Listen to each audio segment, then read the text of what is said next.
El Centro de Estudios y Publicaciones, CEP, y el Instituto Bartolomé de las Casas les da la bienvenida y agradece su presencia en la presentación del libro Iglesia Pobre para los Pobres.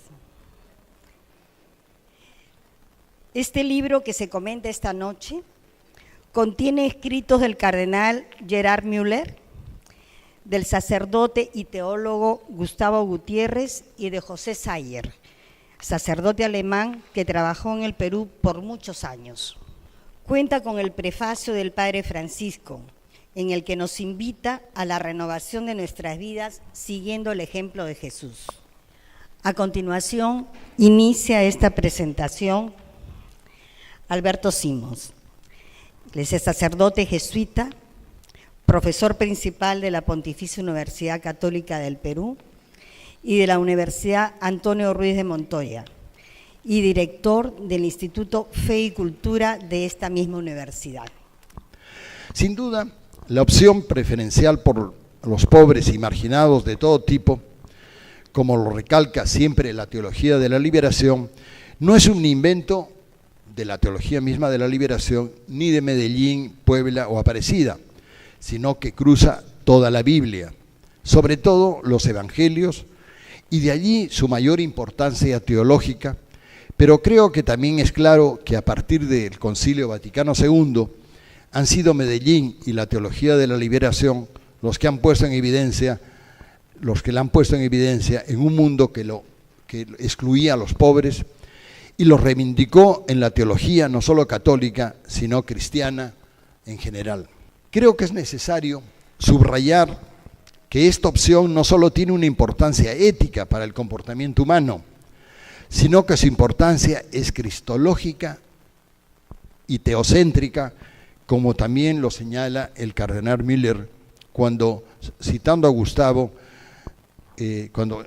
Gustavo. Por mi parte, diría que uno de los mayores signos de credibilidad del Dios de Jesús es tomar partido precisamente por los pobres y marginados, porque un Dios que estuviera a favor de los ricos y poderosos sería una fabricación idolátrica del hombre que tiende a adorar el dinero y el poder. Este Dios no permite una fe superficial, este Dios de Jesús no permite una fe superficial en un Dios al servicio de nuestros caprichos. El Dios de Jesús nos pone frente al sufrimiento y el abandono de tantas víctimas de la injusticia y de las desgracias. Por ello la Iglesia solo será fiel al Señor en cuanto sea fiel a su opción preferencial por los pobres. Damos ahora la palabra a Glafira. Glafira Jiménez París pertenece a la Congregación de Hijas de la Virgen para la Formación Cristiana. Cursó estudios en Teología Bíblica en la Universidad Pontificia Comillas de Madrid. Trabaja en el Instituto Bartolomé de las Casas desde el 2004 en el proyecto Fe y Sociedad, opción preferencial por los pobres. Decimos la opción preferencial por los pobres no se incorpora a la práctica de Jesús. ¿Qué práctica? Nos llama a visibilizar, a sacar del anonimato, de la insignificancia a los pobres. Solo la cercanía nos hace amigos. Nos permite apreciar profundamente los valores de los pobres hoy, sus legítimos anhelos y su modo propio de vivir la fe. La opción por los pobres debe conducirnos a la amistad con los pobres. La opción solidaria por el olvidado y maltratado implica ponerse en su camino, verlo no solo como necesitado o víctima, sino como un igual, por diferente que pueda ser, con pleno respeto por su derecho a ser agente de su propia historia, haciendo nuestras sus reivindicaciones por la justicia y su aspiración por una vida más humana. Ahora damos la palabra al Padre Andrés Gallego, muy conocido de todos nosotros, sacerdote, misionero del Instituto Español de Misiones Extranjeras. Hace 40 años que llegó al Perú. 20 de ellos los vivió en el sur andino, donde fue párroco de Cristo Rey en Juliaca. Asimismo, fue director del Instituto Pastoral Andina y director de estudios del Seminario Regional Nuestra Señora de Guadalupe. Creo que en realidad lo que estamos haciendo no es solamente presentar un libro. Es evidente que eso es así, pero creo que es evidente también que lo que estamos haciendo es presentar una experiencia de iglesia, una manera de entender la vida cristiana y una manera concreta de acercarnos al Evangelio de Jesús. Creo que si no tenemos en cuenta esta experiencia que hay detrás de este libro, no llegamos a entender bien la importancia que este libro tiene hoy para nosotros y para la Iglesia. En la teología de la liberación, en el método, se suele decir que hacer teología es siempre acto segundo, porque el acto primero es practicar y contemplar a Dios. Dicho de otra manera, hacer teología es ponerle nombre a nuestra experiencia de Dios. Yo también quiero, de alguna manera, recordar esa experiencia de iglesia que está detrás de este libro que presentamos esta noche. El título del libro, Una iglesia pobre y para los pobres, como todos ustedes se habrán dado cuenta, está haciendo relación a aquella frase de Francisco que decía: sueño o cómo sueño con una iglesia pobre y para los pobres. Un sueño que estoy seguro compartimos muchos y muchas de los aquí presentes, por no decir todos y todas. Quiero hacer un poquito memoria. La edición original de este libro, con prefacio del Papa Francisco, ya se ha hecho mención de ello, fue editada por la Librería Editrice Vaticana, la librería oficial del Vaticano. Y fue presentado este libro el mes de febrero del año pasado en la Sala San Pío X, casi en la Vía de la Conciliación, en una esquina, muy cerca, prácticamente a 2 cuadras del Vaticano. Parece que decir esto es importante. La presentación estuvo a cargo del padre Federico Lombardi, portavoz oficial de la Santa Sede, y el cardenal Rodríguez Maradiaga, arzobispo de Tegucigalpa, uno de los cardenales de este grupo de 8 nombrados por el Papa como asesores suyos y coordinador precisamente de este grupo. Estaban también en la mesa de presentación los autores de este libro. Estaba el cardenal Gerard Müller, prefecto de la Congregación para la Doctrina de la Fe, estaba el padre Gustavo Gutiérrez y estaba también el padre José Sayer.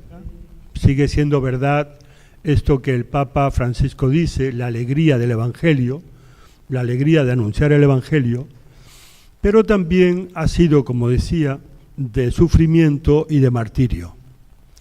Veo muchas caras acá que me recuerdan que también nosotros somos parte de esta misma historia y también nosotros hemos sido testigos de fidelidad, de esta manera de hacer iglesia y de esta manera de vivir el Evangelio.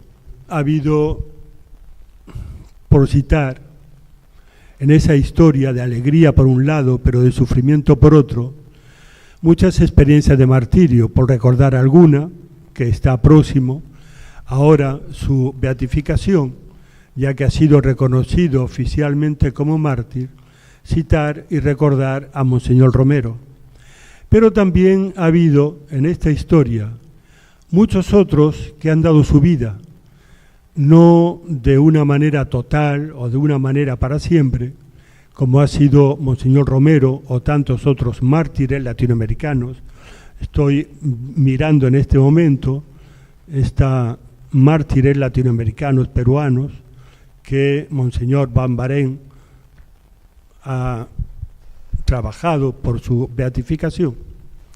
Este libro es también, lo decíamos al inicio, fruto de un determinado acercamiento al Evangelio, algo que es esencial en la predicación y la práctica de Jesús de Nazaret, y que la teología de la liberación y la Iglesia latinoamericana han puesto de especial relieve. La dimensión teológica de la opción preferencial por los pobres. Antes he hablado de la opción preferencial por los pobres. Ahora quiero insistir en que esta es una opción teocéntrica, una opción eminentemente teológica. Para el padre Gustavo Gutiérrez, este es un punto muy importante y muy querido. Lo afirma también en el libro, en este libro, cuando comenta el discurso del Papa Benedicto XVI en la apertura de la Conferencia Episcopal de Aparecida. En primer lugar, quiero agradecer a todos los presentes acá por esa presencia, precisamente, y agradecer a quienes han presentado este libro al que me referiré en un momento. Yo fui invitado por el cardenal Müller.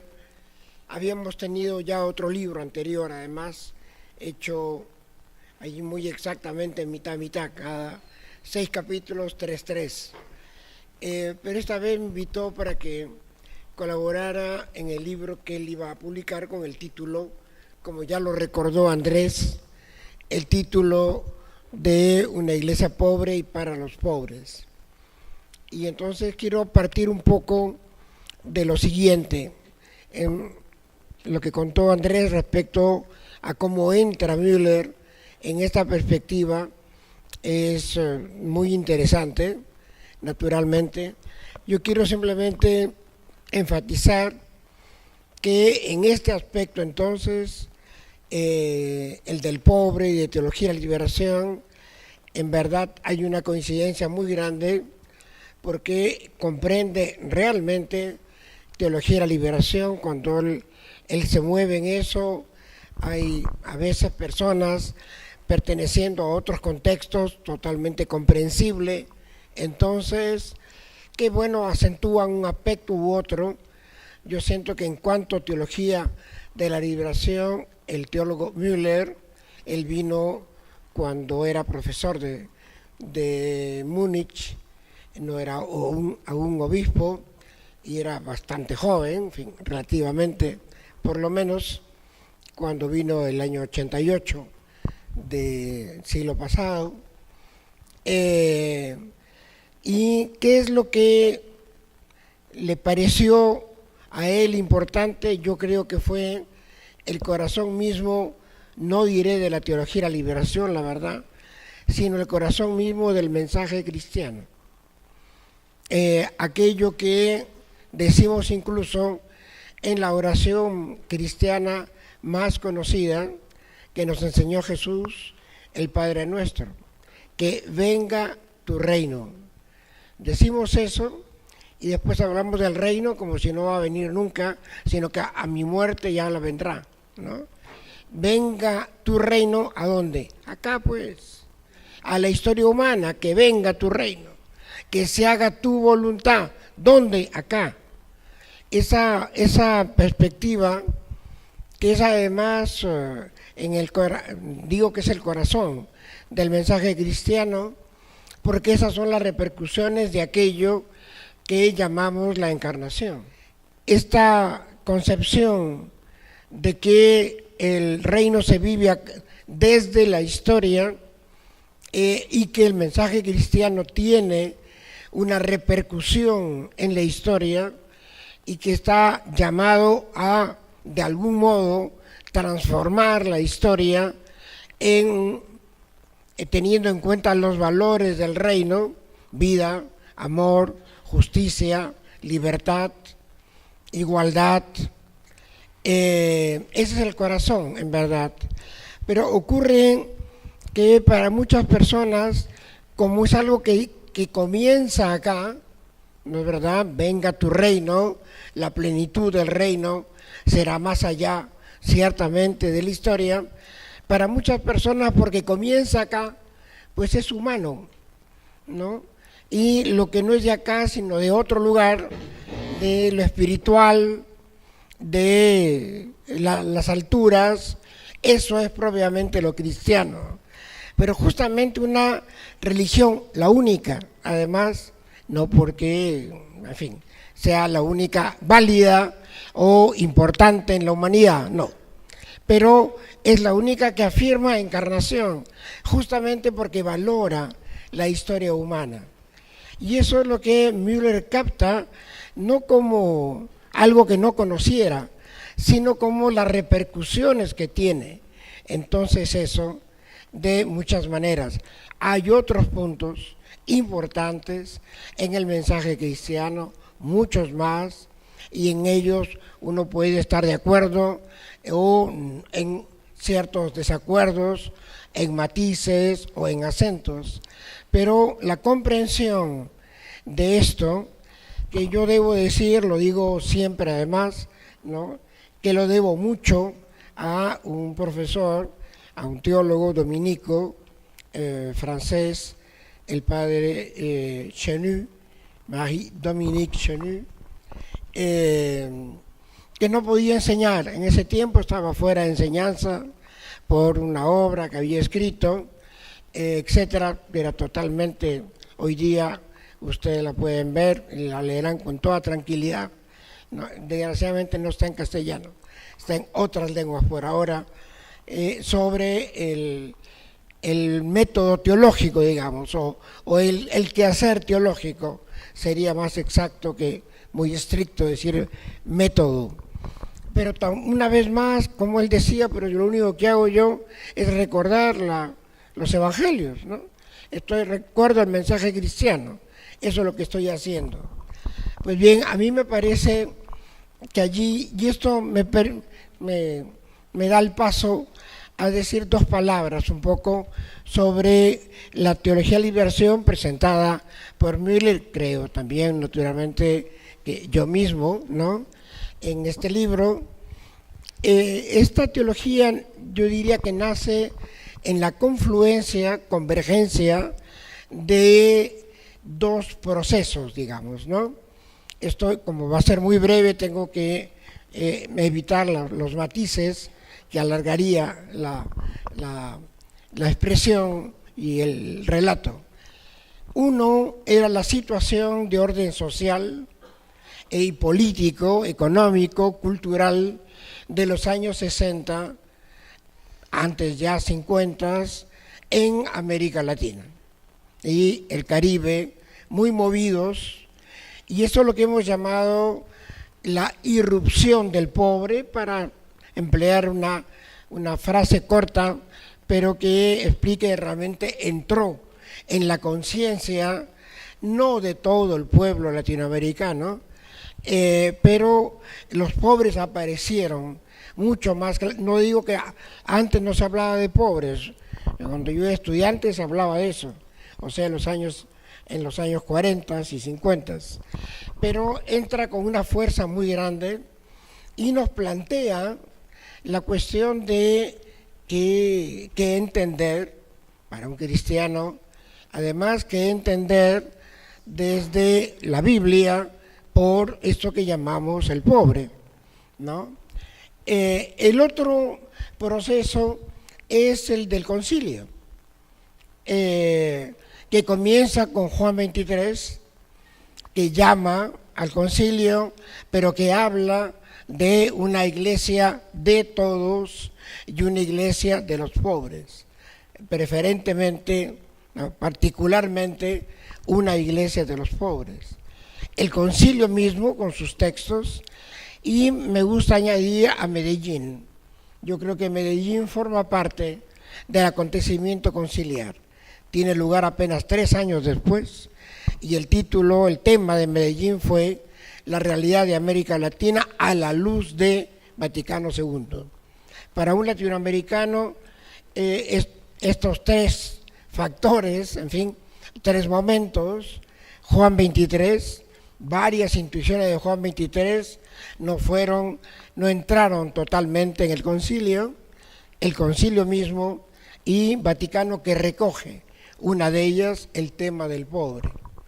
En esa confluencia es que se ubica lo que llamamos ahora teología de la liberación.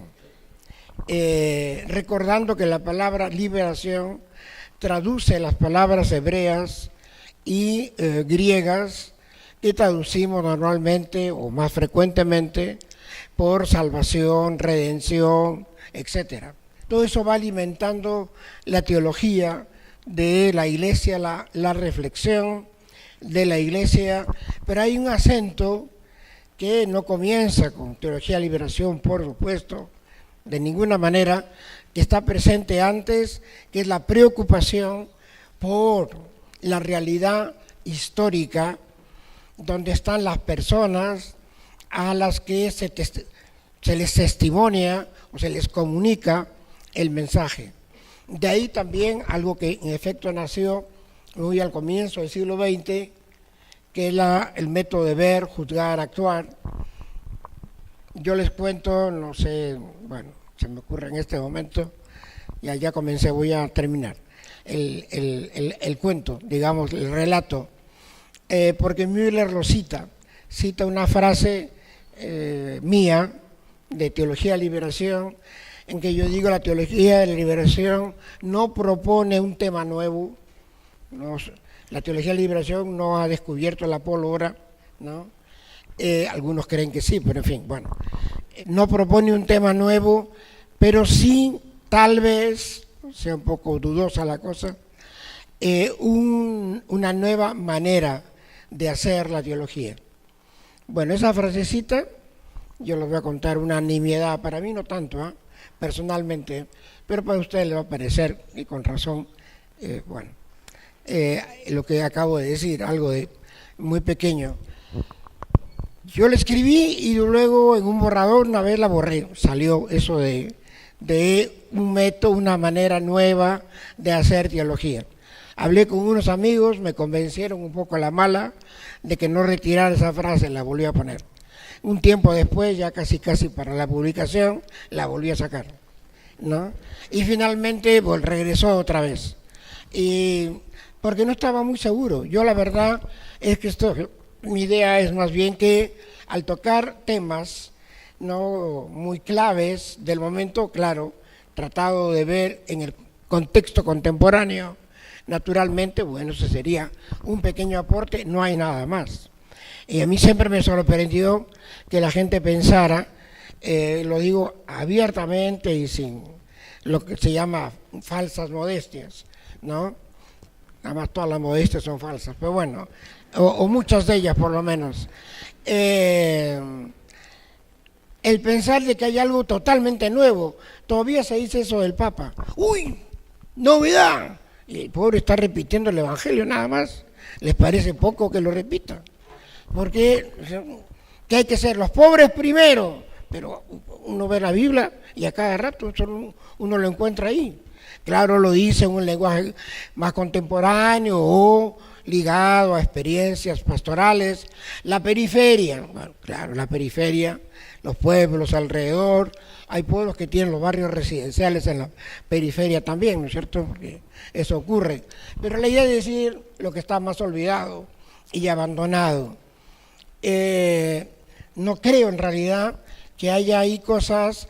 Lo nuevo está un cierto lenguaje, ¿no? En tener en cuenta la manera como se presenta la pobreza hoy día, ¿no es cierto? Tenemos mayor conciencia de las causas de esa situación, tenemos mayor conciencia también de la diversidad, la complejidad de la pobreza, que es siempre pensada exclusivamente en relación a lo económico. El Papa lo dice en el prefacio, ¿no? Y es cierto que lo económico es fundamental en la pobreza, eso es verdad, pero la pobreza es mucho más que eso, es una diversidad inmensa.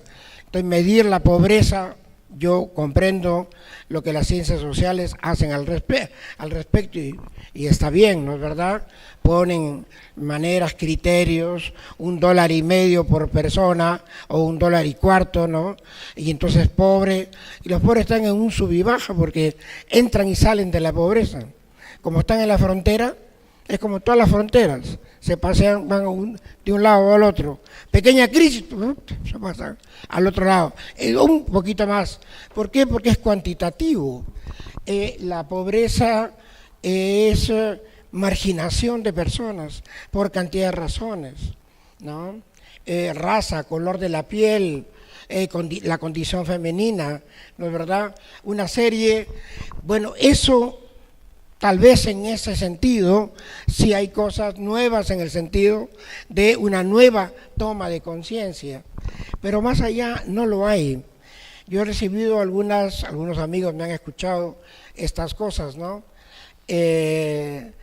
Algunas preguntas o conversaciones muy curiosas. Un buen día vino un teólogo, era una persona muy correcta, era un protestante, tenía una revista de teología y me hizo la siguiente pregunta: ¿cuál es la posición de la teología de la liberación ante el problema judío-palestino?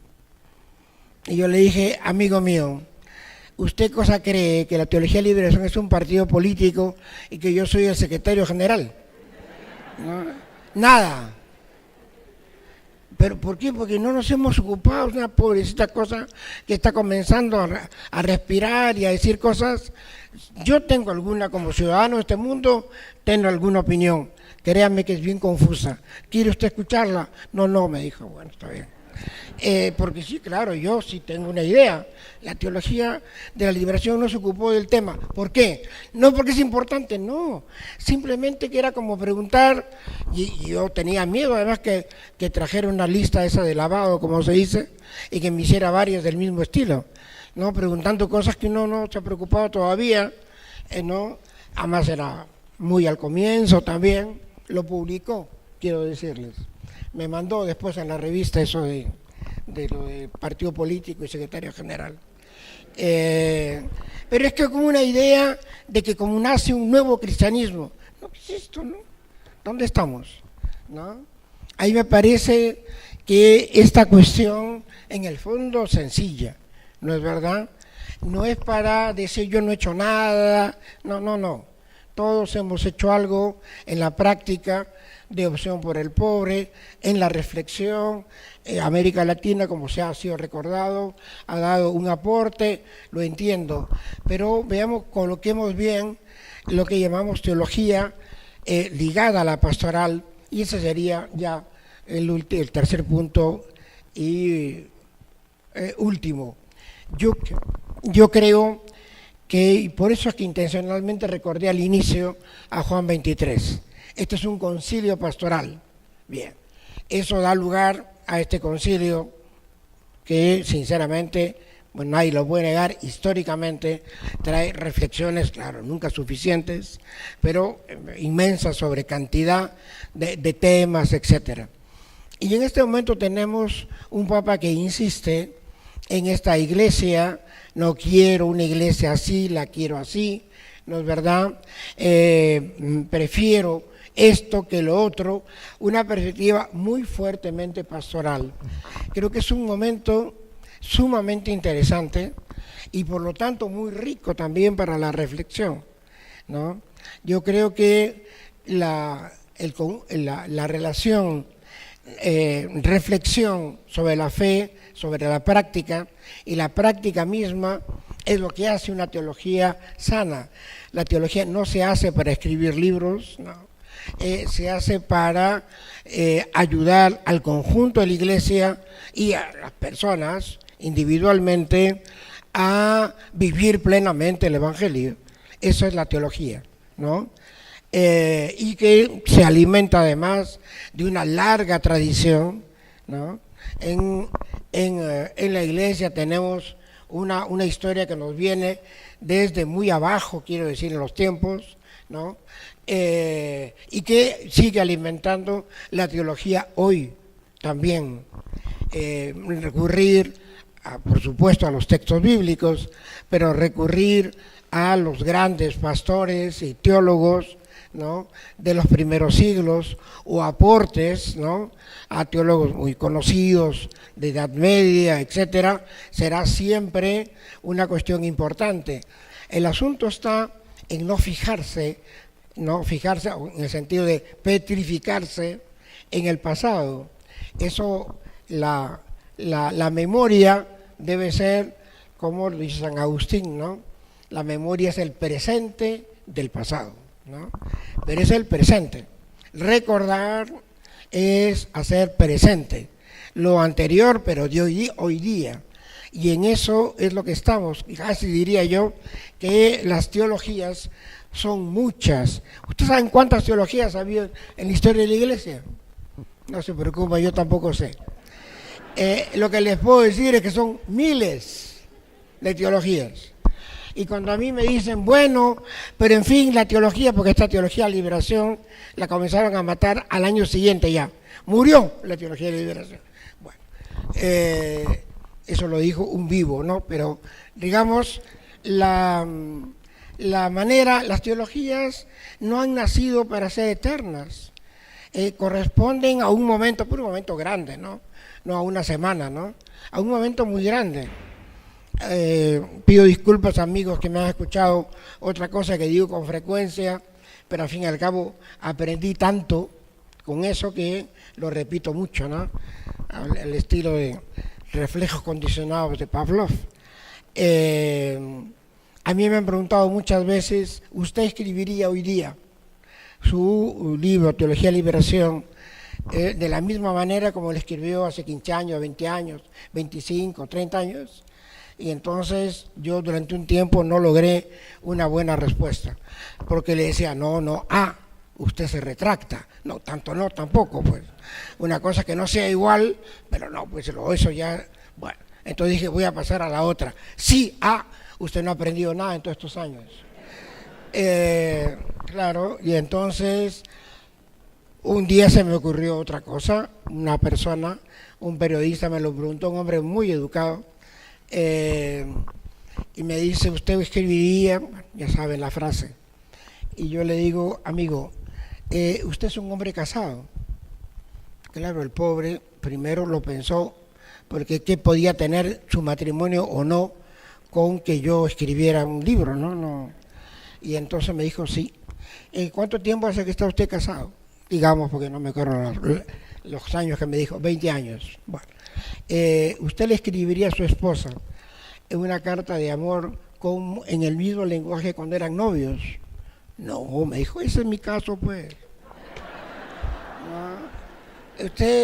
Para mí escribir teología, hacer teología, es escribir una carta de amor al Dios en el que creo, al pueblo al que pertenezco, a la iglesia de la que formo parte.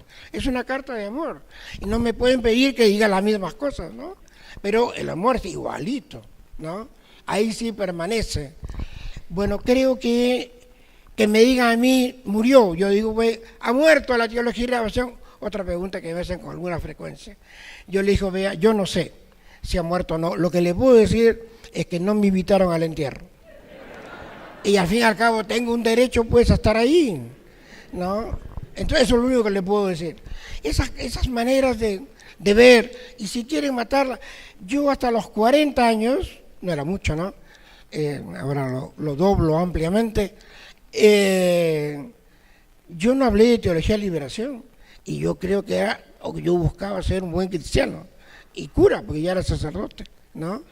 Y entonces si pude ser cristiano antes de la teología de liberación, espero ser después de la teología de liberación también, ¿no es cierto? Yo no creo, otra cosa que suelto a veces así, yo no creo en la teología de liberación. Dice la gente, no, porque no es materia de creencia, pues yo creo en Jesús, ¿no? La teología de liberación es una obra humana en relación con la fe, pues claro, ¿no? Entonces, que no puedo creer, si me la quitan, uy, me cuelgan, no, sinceramente no. Ahora, ustedes con este momento de iglesia se dan cuenta también que, bueno, no hablaré de resurrección, ¿no? Porque tampoco había muerto, pero de todas maneras es un momento, como ya se dijo, un kairos, un momento oportuno, ¿no? De alguna manera. Y este librito, con un poquito especial, el autor mayoritario ahí es es Müller, ¿no? Naturalmente, pero que trata de teología de la liberación, y por esa razón, como amigo me pidió una colaboración, se lo presentó al Papa, el Papa lo leyó y le hizo este prefacio, que es naturalmente un honor para una persona y una manera de estar, de tocar, digamos, los puntos centrales del mensaje cristiano, y José Sayer, que añade un texto sobre el encuentro justamente con Müller. Ese es el contenido de ese libro. Tomémoslo así, ¿saben? Yo no voy a hacer una especie de cuestión falsamente elegante, que es decir, a mí la teología, usted sabe, no me importa mucho. Me importa muchísimo, me encanta hacer teología, ¿no? Dicen que Anthony Eden, ¿se acuerdan de él todavía? En Londres era el hombre más elegante de Inglaterra y siempre tenía una media caída, ¿no? Y ese era el colmo de la elegancia allá, ¿no? Eso no se puede, no, yo no digo que no me interesa teología, digo nomás que nunca he podido colocarla a la teología como tal, ¿no? A la reflexión en el centro de mi vida. Allí está la pastoral, ahí está el contacto con el otro, y para eso es que la teología me sirve. Entonces, ¿cómo no me va a ser importante? Y eso es lo que lo leyó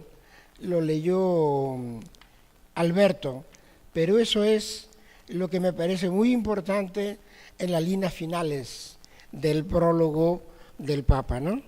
Dice a los lectores, ¿no?, de estos libros: sepan que me encontrarán como hermano y sincero compañero en ese camino.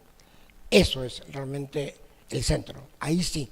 Pero claro, no estoy minimizando la reflexión, pero creo que es allí, es en ese momento, es encontrar de compañero y de hermano. Al Papa nos está diciendo, ya se evocó eso también hace un momento, que ese es un momento en efecto que hay que, digámoslo del otro lado, acompañarlo al Papa y ser hermanos de él, y podemos tener en un asunto una opinión, otra opinión, legítimo, él mismo las pide, pero es un momento de vida, de iglesia. Hay recorridos de 50 años de una iglesia latinoamericana que indudablemente el aporte de esta iglesia latinoamericana hoy día lo tenemos asumido, vivido y enriquecido por el testimonio de Francisco. Gracias nuevamente por su presencia acá. Bueno, agradecemos infinitamente a nuestros distinguidos panelistas y a las profundas, como siempre, palabras de Gustavo. Ahora queremos invitarlos, agradecer en particular su presencia e invitarlos a compartir un momento de amistad en los exteriores de la sala. Muchas gracias por su asistencia.